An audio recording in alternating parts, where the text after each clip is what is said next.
Welcome back, guys. In today's video, I'll be showing you how to create a grunge night vision effect in After Effects.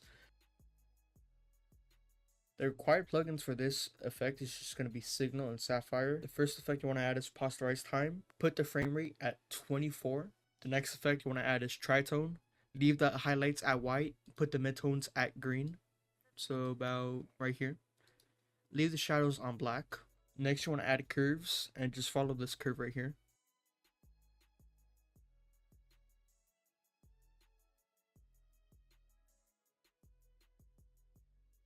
Next, you want to add mosaic. Put the horizontal blocks at 200.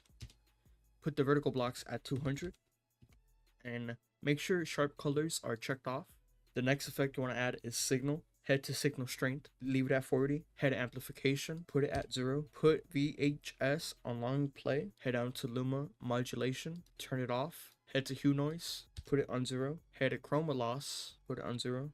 Next, you want to add exposure. I'm going to head to the start of my timeline. Then I'm going to put the exposure at the intro of our adjustment layer at 65.8 or 6.58. Then head towards around the middle of our adjustment layer. Put it at 0. Next, you want to add S_glow noise.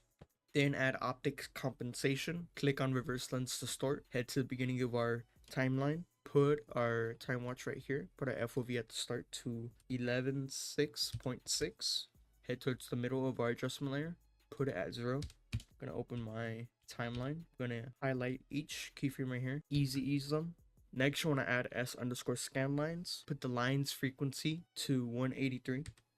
Next, you want to head down to lines sharpness. Put it at 0.270. Next, you want to add CC vignette. Put our amount on 158.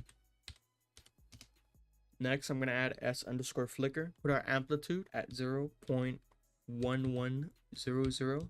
And those are all the things you'll need to make a grunge night vision effect. And I just want to say, if you like this video, subscribe, leave a like, comment, and yeah, this should be your final product.